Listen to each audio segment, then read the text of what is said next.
Hey there, my name is Katie Morgan. I am an indie fantasy author, editor, and longtime anime fan, and welcome to Let's Write With, the series where we use the power of anime to become better writers. I don't know about you, but I don't find high-level generic writing advice to be super helpful. I think it's much more useful to be able to think critically about the stories you love. And by critically, I just mean training yourself to notice basic story elements and pay attention to how the writer is using them to tell their story. To that end, in this series, we take a more organic approach to writing advice by taking a look at what other writers are doing and stealing their good ideas, and hopefully figuring out how to avoid their mistakes. I am very excited about today's video because we're finally going to talk about the anime I actually created this series to talk about before I got distracted by Towers of God and Hunters of Hunters, and that is the shounen classic Fullmetal Alchemist. But first, let's do a little bit of housekeeping. For the purposes of this video, we're going to be focusing on the 2009 anime reboot Fullmetal Alchemist Brotherhood. I'll be talking a little bit about the 2003 series, but for the most part, this video is going to be all Brotherhood all the time. That's not a judgment on the quality of the reboot versus the original anime, by the way. I know there's some contention in the fandom about which version is better, but that's not really the focus of this video. My reason for focusing on Brotherhood is just that there are some story elements specific to that version that I thought would be interesting to talk about.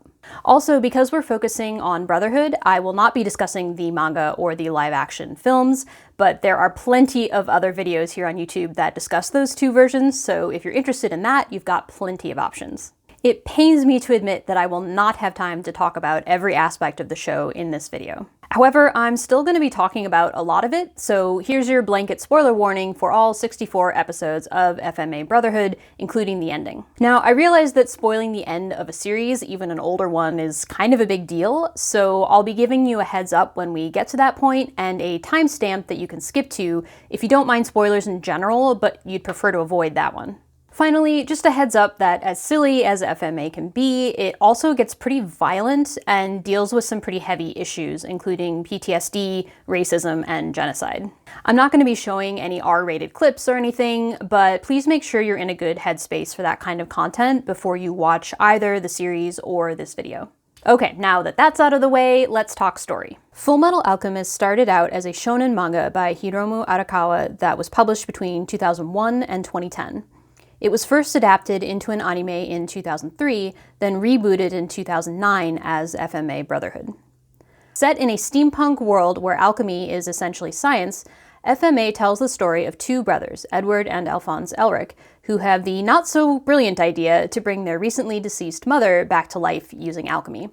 As you might expect, this goes horribly wrong. Thanks in part to the alchemical concept of equivalent exchange, i.e. you have to give up something in order to receive something of equal value, the botched transmutation costs Al his entire body and Ed one of his legs. And in an effort to save Al's life, Ed gives up his right arm as well in exchange for attaching Al's soul to an empty suit of armor. While recovering from this traumatic experience, the boys learn about the Philosopher's Stone, a magical item that might be the key to getting their bodies back.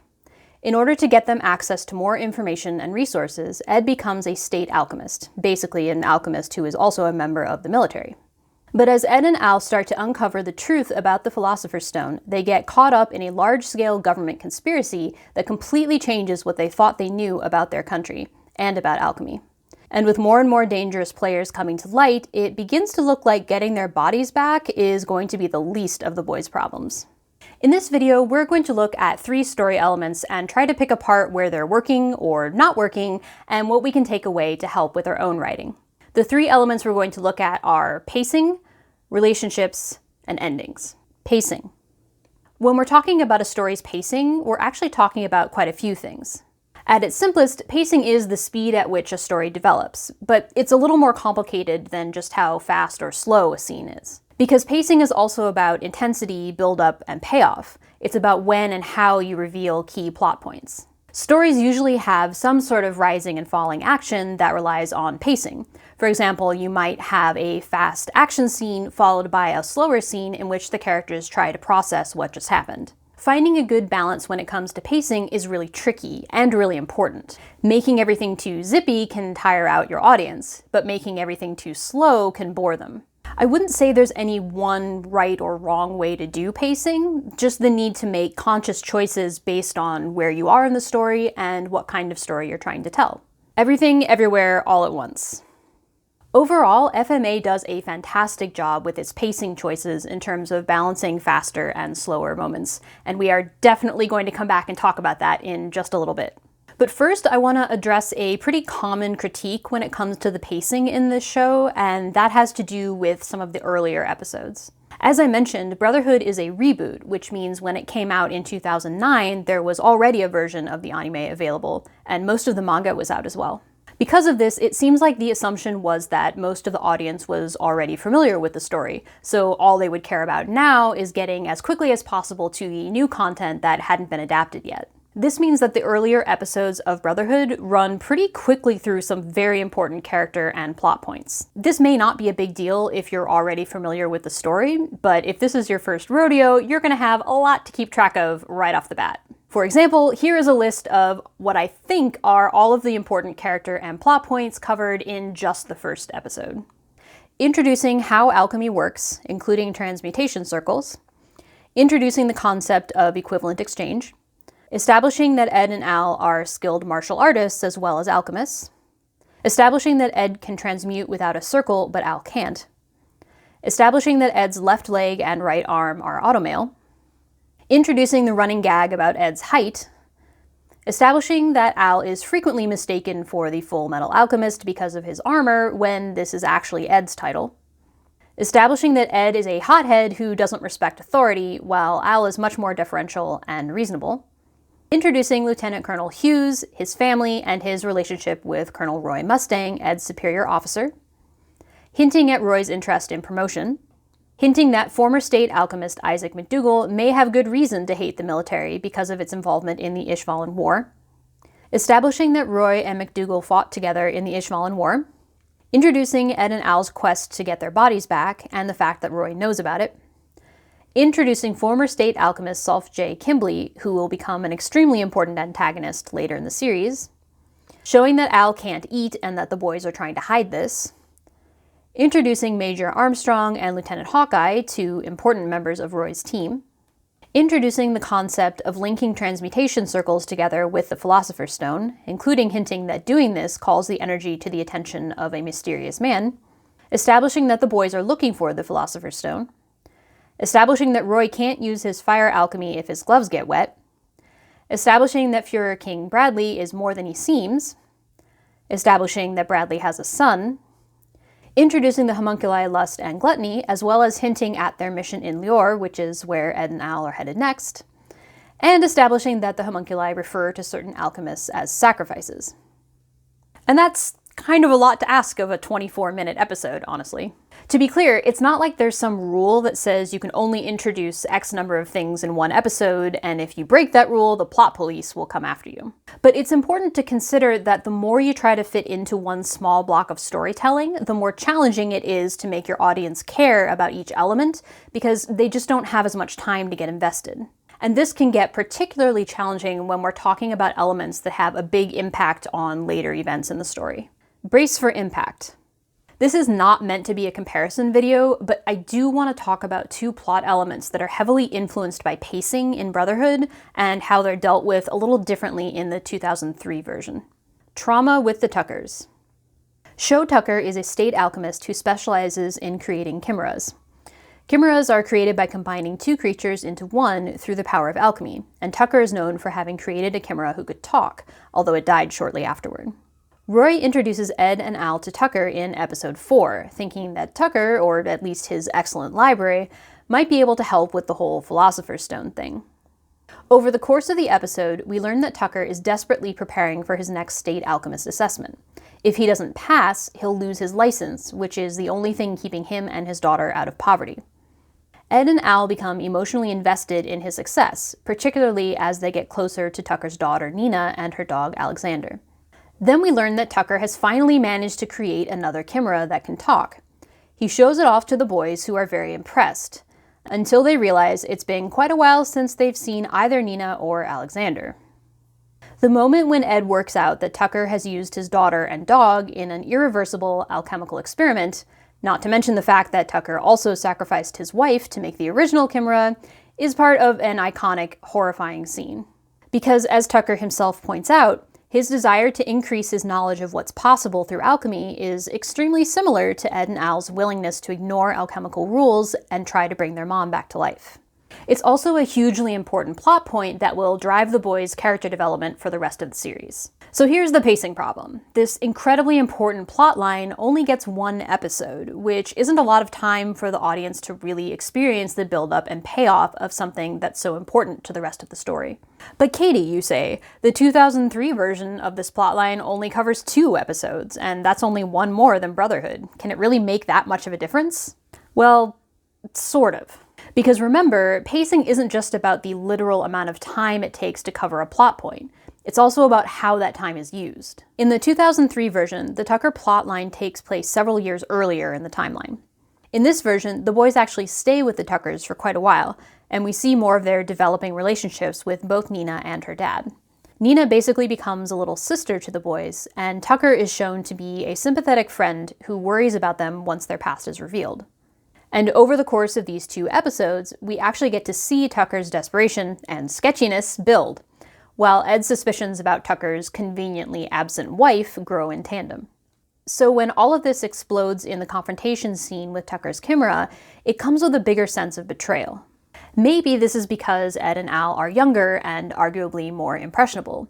Or maybe it's because Tucker wasn't quite so suspicious from the beginning. Or maybe it's the added cruelty of Tucker's line about how Ed shouldn't even bother trying to put Nina and Alexander back to how they were because he might just mess it up like he did his mom.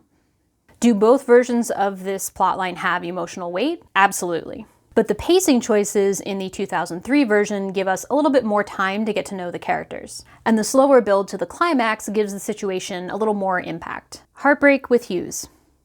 Maze Hughes is an army buddy of Roy's from the Ishvalan War, whom we meet along with Roy and his team. He appears to just be a charismatic goof who enjoys bragging about his cute family and giving Roy and the Elric boys a hard time. But he's actually extremely smart, incredibly kind, and very good at his job. Which is why he's the first to figure out that there's a countrywide conspiracy going on right under everyone's noses. And he's the first to die because of it. Hughes' murder has a major impact on his surviving friends, and when I say major, I mean it heavily influences their actions for the rest of the show.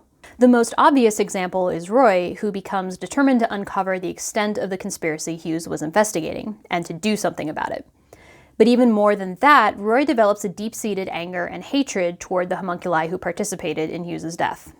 For a bit of very overly simplified context, the homunculi are human-like creatures that embody the 7 deadly sins and were created using Philosopher's Stones.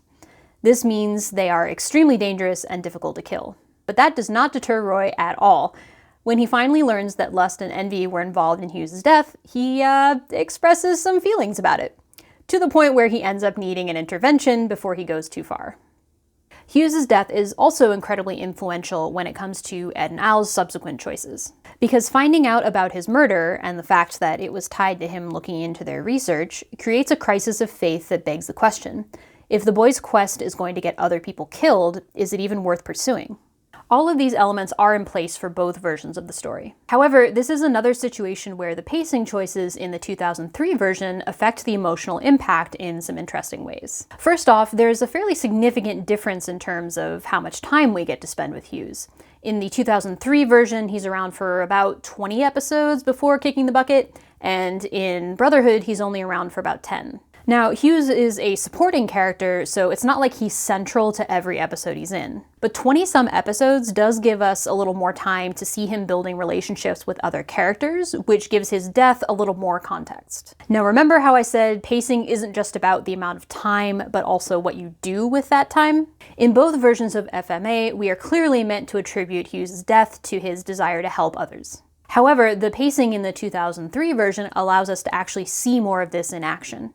We get multiple episodes establishing that Hughes has a habit of helping Ed and Al in dangerous situations, including investigating serial killers and sharing information about top-secret projects on the DL. We also see him feeding Roy reports about the investigation into Scar, an Ishvalan who is killing state alchemists. And he clearly understands the danger there as well, since he warns Roy to watch his back.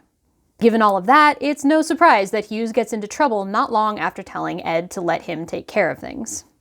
Which is, incidentally, a death flag so intense that no character with any sense of self-preservation should be allowed anywhere near it. The pacing here allows Hughes' actions to build on each other, increasing the tension. There's foreshadowing when he tells Lieutenant Ross that their job as adults is to protect Ed and Al the best they can, while still letting the boys do what they need to do.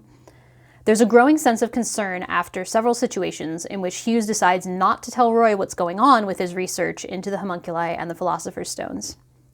We're actively shown many times that Hughes is willing to make dangerous choices if he thinks it will protect his friends, and there's a direct narrative line from that to the phone call he's trying to make when Envy kills him.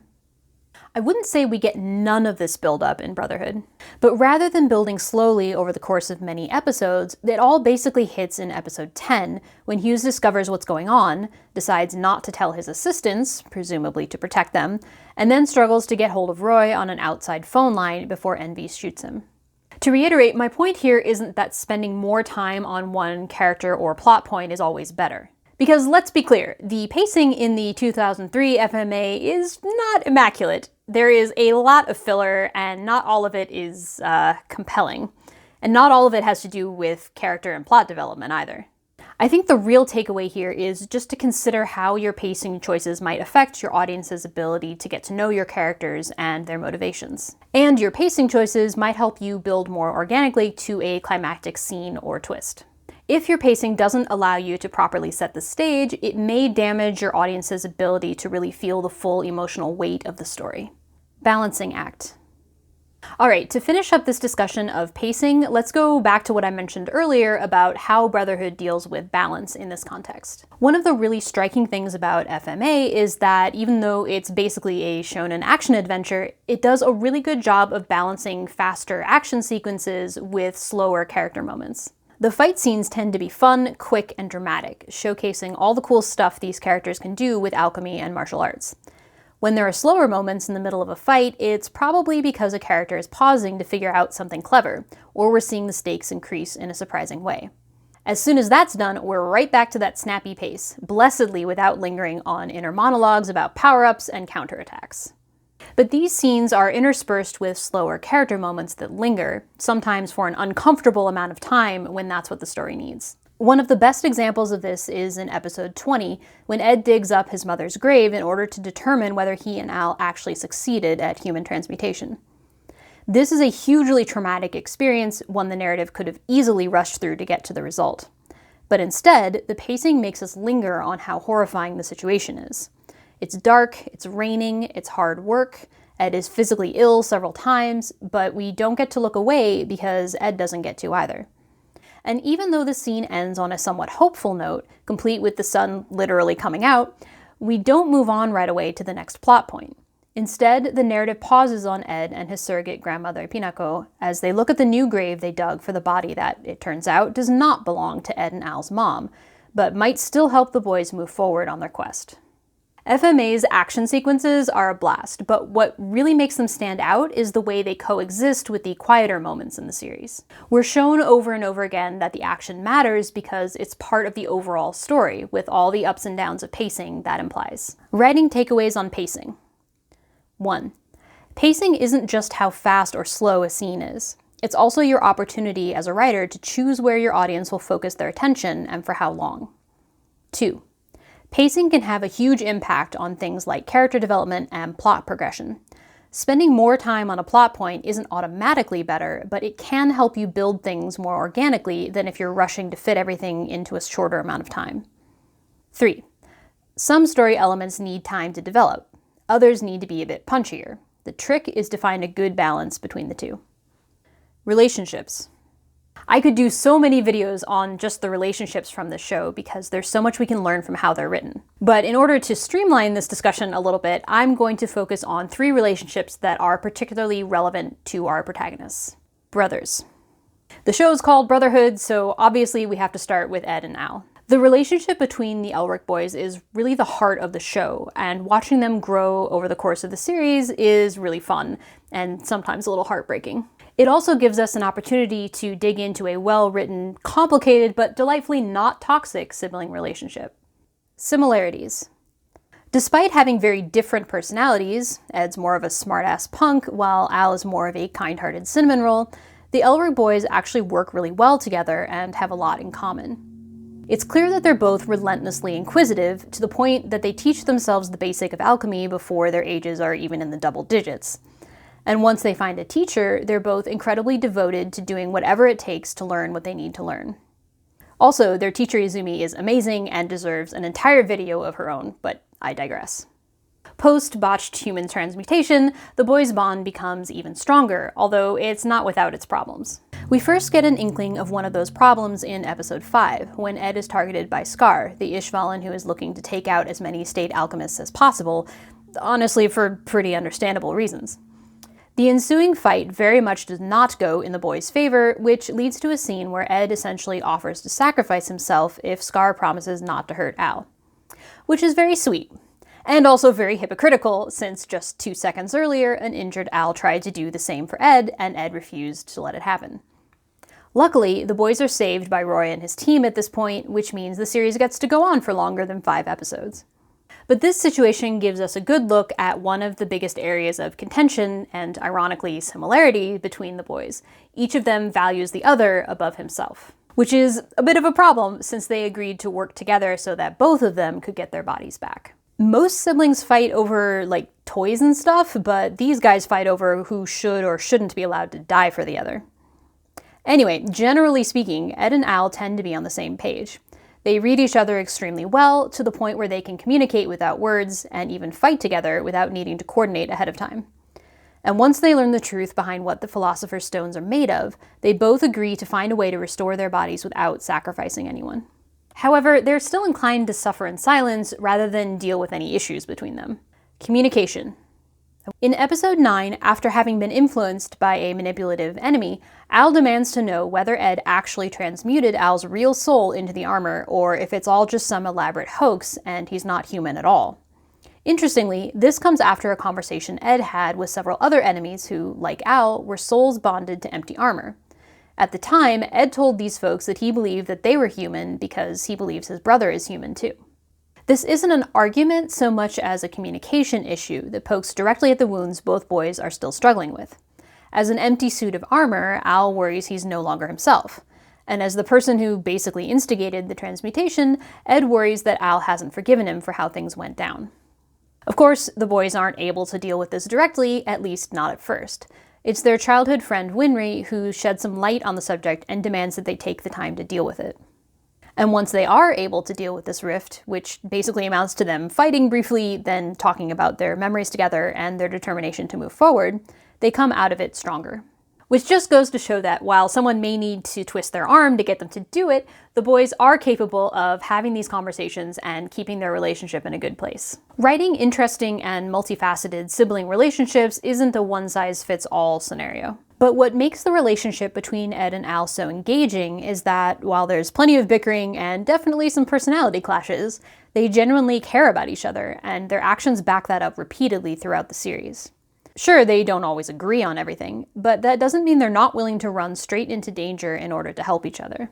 Obviously, a sibling relationship doesn't have to be healthy in order to be good in the sense of good writing. But it sure is pleasant to find one that's complex and ultimately positive for everyone involved. Sons. Alright, that's it for the healthy family relationships. Now let's talk about deadbeat shounen anime dads. We learn in episode 12 that Ed and Al's dad, Van Hohenheim, left them when they were very young. He didn't come home when their mom died, and consequently, Ed in particular has a very negative opinion of him. Except, as we learn over the course of the series, Hohenheim is actually not your typical deadbeat shonen dad. In fact, he loves his family very much, and only left home because he had to go save the world. As you do. Hohenheim's backstory is kind of complicated, but it basically boils down to this. He is over 400 years old and one of the only survivors of the destruction of Xerxes, an ancient city that was wiped out in a single day. That plot was orchestrated by the main series villain, a man now called Father, who created the homunculi who have been wreaking havoc in Amistris. Because of Father's machinations, he and Hohenheim have been functionally immortal since that day, thanks to the fact that they both have a huge number of Philosopher's Stones inside of them, made from the souls of the people of Xerxes. This gives them abilities far beyond those of the typical alchemist. Father, who also happens to be that creepy guy we saw briefly in episode 1, is trying to use his power for personal gain.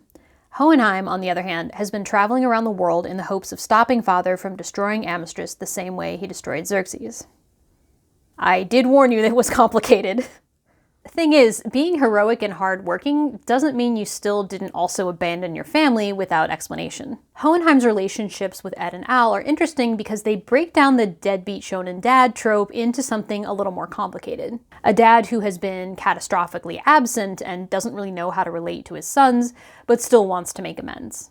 It's also interesting that the narrative takes time to show how Ed and Al develop very different relationships with Hohenheim based on their personalities. Hohenheim and Al. While the boys learn that Hohenheim is still alive in episode 12, they don't actually meet up with him until much later in the series. For Al, that means episode 44, when the two cross paths in Lior, a city dealing with the aftermath of being terrorized by both the homunculi and the Amystress military. Hohenheim, who's been helping out with the reconstruction, tells the folks he's working with that he expects Al won't want to have anything to do with him. Al probably doesn't even think of him as a father. Except Al shows up a moment later, actually calls Hohenheim dad, and actively pursues the opportunity to spend some time together, much to Hohenheim's surprise. Part of this togetherness includes Hohenheim explaining his past to Al, with the assumption that Al won't believe him. But again, Al surprises his dad by accepting the truth without much fuss. Some of this is probably because of Al's personality. He's a pretty trusting kid for the most part, and he tries to see the best in people. But there's an additional layer here. And that's the fact that they can bond with each other in a way that they can't really with anyone else, because they're both effectively immortal. Hohenheim because of the Philosopher's Stones inside of him, and Al because he's a soul attached to a suit of armor. It's unclear how Al really feels about having been abandoned as a child, but his conversations with Hohenheim and the relative ease with which they work together for the rest of the series seems to imply that he has some compassion for his dad's situation and really wants to get to know him. Ed is a little different. Hohenheim and Ed. Unlike Al, Ed clearly harbors a lot of resentment toward Hohenheim. He even says in episode 12 that he straight up blames Hohenheim for his mother's death. So while the relationship between Hohenheim and Al is about finding common ground and starting over, the relationship between Hohenheim and Ed is more about healing old wounds. Ed actually meets up with Hohenheim before Al does. After returning to their hometown of Riesenbuhl in episode 19, Ed finds Hohenheim at his mom's grave. Their interaction here, while brief, kind of sets the stage for how complicated their relationship is. Hohenheim, in a somewhat tone-deaf manner, asks why Ed burned their house down before leaving Riesenbuhl to become a state alchemist. Ed starts to give him a spiel about resolve and cutting off all possibility for himself and Al of being able to return home before they've achieved their goal. But Hohenheim sees right through it. 見たくなかった。嫌な思い出から逃れたかった。しでかしたことの痕跡を隠したかった。It is perhaps not the kindest way to address the issue, but it does show that Hohenheim is quite insightful. He clearly sees a lot of himself in Ed, but he's awkward about being able to have a real conversation about it. Not that Ed's making it any easier. It's quite some time before Ed and his dad have a chance to talk again. In episode 47, Ed and his team meet up with Hohenheim just before the series' climax goes down. This father-son reunion goes a little less smoothly than Hohenheim's reunion with Al did. This is when Hohenheim explains his backstory to Ed, which leads to an interesting exchange. Hohenheim says that since he's essentially a Philosopher's Stone, that means he is exactly what Ed and Al have been looking for to help them get their bodies back. So shouldn't Ed want to use him for that purpose? Ed vehemently refuses, pointing out that Hohenheim's Philosopher's Stone was made using the lives of people who have nothing to do with the boys' choice to try to bring their mom back, and those people shouldn't have to pay the price. This is a theme that the story comes back to many times, and we'll be coming back to it when we discuss the end of the series. But the interesting thing here in terms of Ed's relationship with Hohenheim is it shows that there's actually a lot of similarities between the two. They share a life philosophy that involves taking responsibility for your actions and not endangering others if you can help it. This is probably why, in spite of everything, Ed is just as ready as Al to join Hohenheim in the final fight. Because even though there's a lot of old hurt there, there's also the sense that both of these guys might be willing to work on this relationship. We'll come back to these two when we talk about the end of the show. For now, suffice it to say, what makes these father-son relationships so interesting, and I would argue well-written, is that they allow for really multifaceted, complicated interactions. Ed and Al have very different ways of dealing with the trauma of their father's abandonment, and they also have different ways of rebuilding that relationship. Hohenheim could have very easily just been a typical shonen deadbeat dad, but instead, we get someone with a complicated history and a desire to take responsibility, who still really messed up his family despite his good intentions. These aren't easy relationships, and the trauma attached to them isn't going to be healed overnight, but that's part of what makes them feel so authentic. Lovers. Finally, as someone who writes romantic subplots in my own novels, I feel like I'd be remiss if I didn't talk about the main romantic subplot in this show. Now, of course, shippers are going to ship or not ship depending on their personal preferences. But from a writing perspective, Ed and Winry's relationship is interesting because it uses some tropes that can go south pretty quickly, and yet it manages to keep them from doing so. I have some theories as to why that might be. Trope number 1, they fight because they love each other. Winry is a childhood friend of the Elric boys. They all essentially grew up together, which means they know exactly how to get on each other's nerves. This is particularly true of Ed and Winry, who spend significant portions of the story bickering. In part, this is because Winry is Ed's automail mechanic. In fact, she and her grandmother, Pinako, are the ones who gave Ed his arm and leg. Because Winry is the one who has to fix things when they break, and they break all the time because Ed is constantly getting into trouble, it makes sense that she would throw a wrench or two about it. Ed, for his part, is very not on board with being nagged about his life choices, or about being used as a free ride when Winry decides she needs to go to the country's automail mecca. The trouble with the "they fight all the time because they're into each other" trope is that if you take it too far, it's kind of hard to believe that these people even like each other, let alone love each other. What saves this relationship from that trap, I would argue, is that it comes with a really important counterbalance. As much as these two fight, they also really respect and support each other. In episode 9, when Al has begun distancing himself due to his self-doubt about his humanity, Winry is the first person Ed actually talks to about the situation. And she's the one who ends up stepping in and telling Al exactly what Ed's been dealing with, and why the two really need to talk to each other about it. And in episode 11, when Winry breaks open Ed's pocket watch out of curiosity, she immediately recognizes its importance. It's inscribed with the date he and Al left home to find a way to fix their bodies. Winry immediately regrets invading Ed's privacy, and even more than that, she admits to Ed what she did and apologizes. And Ed responds by being pretty darn emotionally vulnerable about something he hasn't even shared with Al. Episode 11 also includes a sequence where Ed, Al, and Winry are present when someone unexpectedly goes into labor. The boys, and basically everyone else, totally freak out, but Winry, the daughter of 2 doctors, steps up and does the best she can to deal with things. When asked by the prospective father whether they can trust Winry, Ed says she knows more than the rest of them and they have to rely on her. If all these two ever did was fight, it would be really hard to believe that they liked and respected each other, let alone that they were developing romantic feelings for each other. But the fact that each of them is familiar with the other's strengths and weaknesses, and that they know that they can rely on each other, makes the relationship feel a little bit more grounded and authentic. Trope number 2. He has an adventure while she waits at home.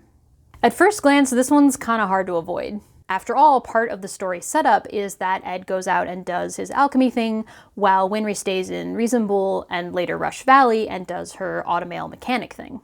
However, it would be really hard to argue that all Winry does is wait around at home for Ed. In fact, she has her own character arc and subplots. Winry is the daughter of 2 doctors who served on the front lines during the Ishvalan War, tending to the injured on both sides, until they were killed. This has made Winry extremely focused on helping others, primarily by working with her grandmother to make and service automail. Maintaining Ed's arm and leg is part of this, of course. But Winry also has a larger character arc around her desire to become a better automail mechanic in her own right. We see some of this in episode 11, when Winry meets the automail mechanic Dominic and tries to get him to take her on as an apprentice. She tells Ed that her determination to do this is actually inspired by seeing the inscription on his pocket watch. If he's dedicated enough to what he's doing that he carries around a physical manifestation of it, she wants to fight hard too. Winry doesn't end up getting her apprenticeship with Dominic, but he does set her up with another automail mechanic in Rush Valley. And it's worth noting that Ed tries to help this situation along, either because he wants to help Winry achieve her goals, or because she's promised to make him some better automail. Or both. But this is only one part of Winry's character arc for the series. In episode 22, Winry learns that Scar, the Ishvalan who's been taking out state alchemists, is also the one who murdered her parents. In the midst of a tense confrontation, she has the opportunity to kill him, and in her distress, she seriously considers doing it. This is actually a pretty complicated scene, with Scar making some totally valid points about war and the cycle of violence. However, this scene is also about who Winry is and how she's going to deal with her trauma. And it's worth noting that Ed is the one who knows her well enough to help here. In yet another iconic scene from this anime, Ed reminds Winry that she's the person who delivered the baby back in episode 11, and she's the one who builds automail that helps people live their lives. Her gift is in helping people, not hurting them. And so, while Winry definitely doesn't forgive Scar, she also doesn't kill him. In fact, they end up working together later in the series. Because Winry is a supporting character, it's kind of hard to get around the fact that her life kind of does revolve around the protagonist, especially Ed. And there is a certain amount of waiting around for her guy, as Winry herself comments on. But Winry also has her own goals, and while Ed is important to her, he's not the only thing in her life. Obviously, this isn't going to be everyone's ship, but the fact that FMA manages to create a romance subplot that avoids some common trope pitfalls makes it worth considering from a writing perspective. Also, the train scene is adorable, even if it's not a full-on confession. I can't believe I'd forgotten about it before doing research for this video. Writing takeaways on relationships. 1. The most meaningful fictional relationships are usually the ones where the characters involved are multifaceted people who have both similarities and differences. Often similarities and differences they don't realize they have. 2. One way to provide more depth and nuance to fictional relationships is to show how different characters react to the same person. For example, characters A and B might both know character C, but the ways they interact with character C could be very different depending on their backstories. 3. Romance can be extremely subjective, but your audience is probably going to want to see how the people involved in the relationship both support and challenge each other. If all they do is fight, or if there's no indication that they actually like or respect each other, it's going to be hard for your readers to understand why on earth they're supposed to ship these people. Endings. So here's the part where I'm going to talk about the end of the series. Please feel free to skip ahead to the timestamp I've got on the screen right now, and the rest of us will join you there. We good? Okay. Endings are tricky, and shounen anime doesn't have the greatest reputation in this area. However, Brotherhood is a bit of a rare bird in that there generally seems to be a pretty positive response to its ending. I think there are 3 main reasons for this. Big damn endings. There's this phenomenon in shounen anime, well, in a lot of stories really, that I like to call the big damn ending. This is the ending that gets super epic and pulls away from the needs of the protagonist to look at the needs of the entire city or country or planet. This is usually just one part of the climax. We do get back to the protagonists, eventually. But before that, we're shown tons of other characters and plot lines and asked to care about them as much as we care about the MCs. On the one hand, this can be a great way to show how the protagonist's individual struggles matter on a broader scale. On the other hand, you're basically asking your audience to shift their allegiance to a large group of people as opposed to the protagonists they've been following and caring about up until now. So what does this have to do with FMA? In later episodes, Brotherhood starts building toward what looks like it's going to be a big damn ending. The characters are separated into multiple groups, each with its own mission leading up to the promised day, aka the day when Father's countrywide transmutation circle is going to go into effect and probably kill everyone. The story becomes less about Ed and Al's personal goals and more about the country of Amistris in general, the movements of the armies, the not quite a coup, the lining up of Father's sacrifices, etc. We even get an entire episode in which neither of our protagonists appear at all. However, and this is a big and important however, the story does zoom out and get pretty epic. I mean, we basically have this series villain trying to swallow God, but it never loses sight of who these characters are and why all of this matters to them. We know Hohenheim's backstory and understand why he wants to stop Father. We've had time to get to know and love supporting characters like Major General Armstrong and the Fort Briggs men. We understand the complex status of Scar and the Ishvalan refugees, and what it means to have them helping out now. We know that the Shin contingent have their own goals, but have also been great allies to the MCs. We've seen what the stakes are for Roy and his team, and why they, arguably, deserve a chance to straighten out the country.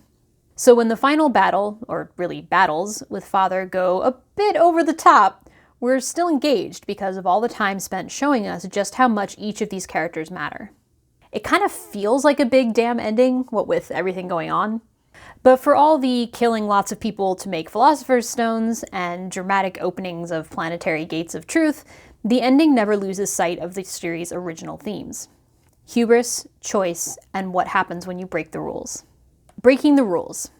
FMA is a story that relies heavily on very specific world rules. For example, alchemy is based on the concept of equivalent exchange. You can't get something without giving up something of equal value. This is the rule that Ed and Al wildly underestimate at the beginning of the series, which leads to the story's inciting incident.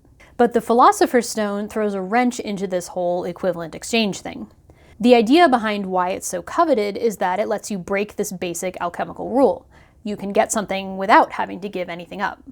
And this creates a potential writing trap, because if you've created a hard and fast rule and then a way to break that rule, it makes it really easy to break that rule. So then what was the point of the rule in the first place? That's not to say that as a writer you can never break the rules you establish. To give an example from an anime I've already covered in this series, Hunter x Hunter sets up a magic system with some pretty specific rules and then has a character basically break them. But because there are pretty significant consequences for this, and because it makes sense given that character's background and personality, I would argue that breaking the rules here works pretty well.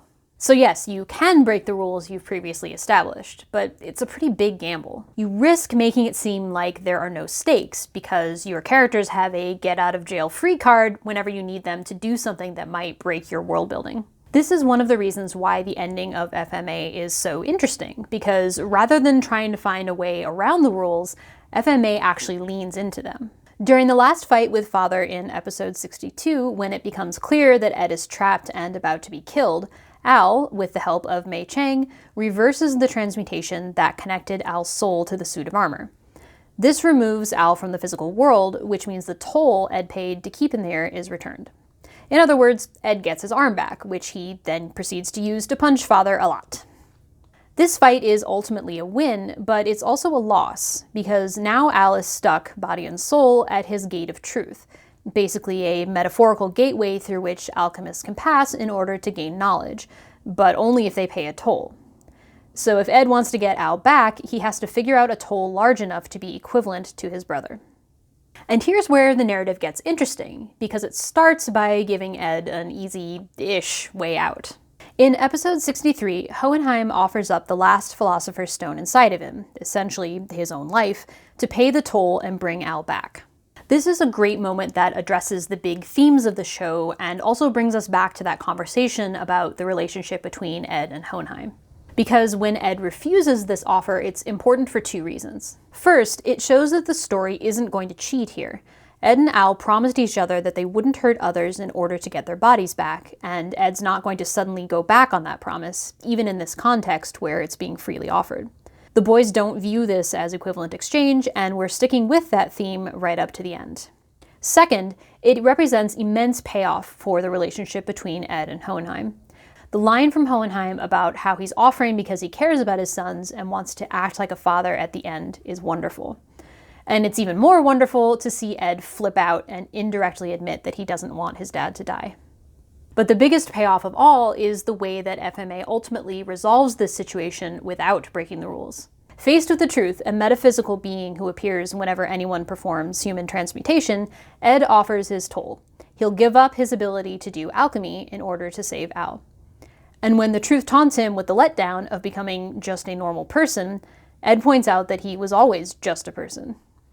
Rather than failing the hubris test like so many of the other alchemists in this series, including Ed and Al in trying to bring back their mom, Ed now decides to prioritize his main goal, saving his brother. Even if that means giving up something that has been an incredibly important part of his identity up until now. Because as cool as alchemy is, it can't solve all the world's problems. It couldn't bring back Ed and Al's mom, and it couldn't save Nina Tucker. And the power of friendship is way awesomer anyway.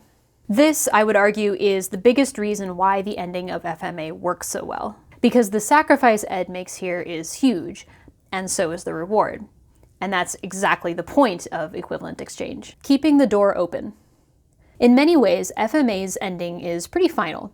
Father has been defeated. The main instigators of the corruption in the military are gone. The Xing contingent have basically resolved their immortality quest. Ed and Al have their bodies back. Well, Ed's still missing a leg, but he's not upset about it. For many franchises, this would be the moment to start setting up for the sequel. Gotta keep the cash cow producing, am I right? And in some ways, FMA does have an open ending, but not the way a lot of anime do. Episode 64 is essentially an epilogue, but it's an epilogue that gives us the sense that the characters still have work to do. We get some clues about what everyone will be doing in the future. Fixing the government, protecting the Ishvalan people, becoming the Emperor of Xing, little things. And for Ed and Al, of course, there's going home to Reasonable, just like they said they would. There's also some tantalizing stuff here after the 2-year time skip with regard to the travel Ed and Al say they're going to embark on. So on some level, it might be kind of cool to keep following these characters and see what happens on their next adventures. I, for one, am really curious to know how Ed actually deals with not being able to do alchemy anymore. Like, fine, he has a very brief, self-reflective moment on the roof, but I smell an opportunity for further character growth via processing emotional trauma. Just saying. Anyway, while it might be fun to know what happens next, we don't really need to. We got our conclusion. The characters we've been following for 64 episodes have won and lost and grown in believable ways. It makes sense to end where one adventure draws to a close and another one begins. And maybe that's the biggest win we can shoot for when writing an ending, bringing our characters' stories to a logical conclusion while still leaving the door open to the idea that these characters will continue living their lives, even if we're not there to see it. Writing takeaways on endings. 1.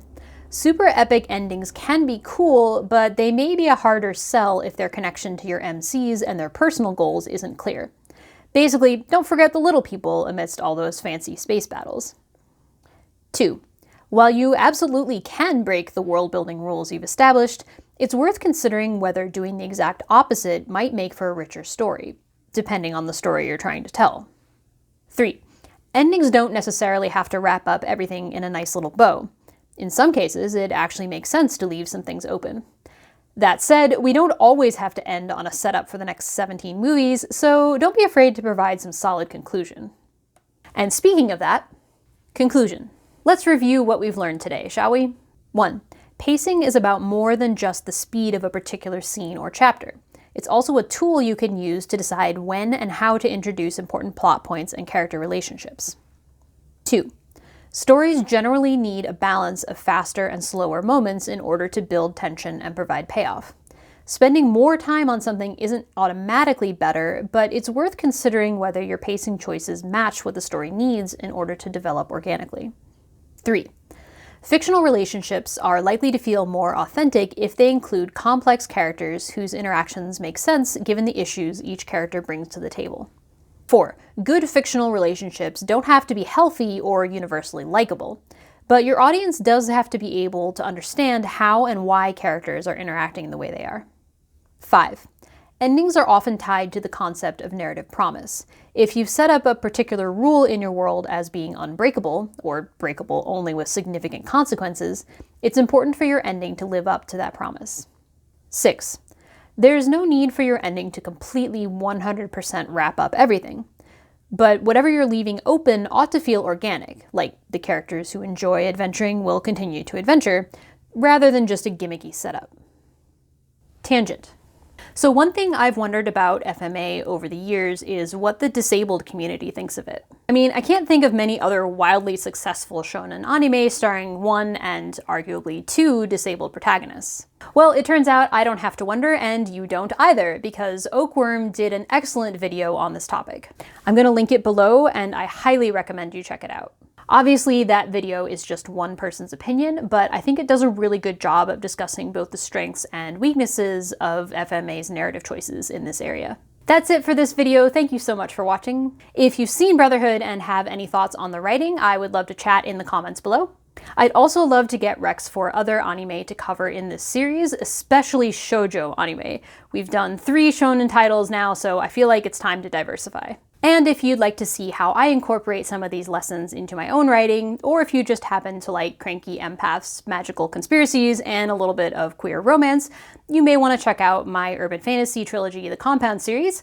Books 1 and 2 are available in ebook and paperback, and book 3 is on the way. More on that below as well. Thanks again for watching, keep writing, and I'll see you in the next video.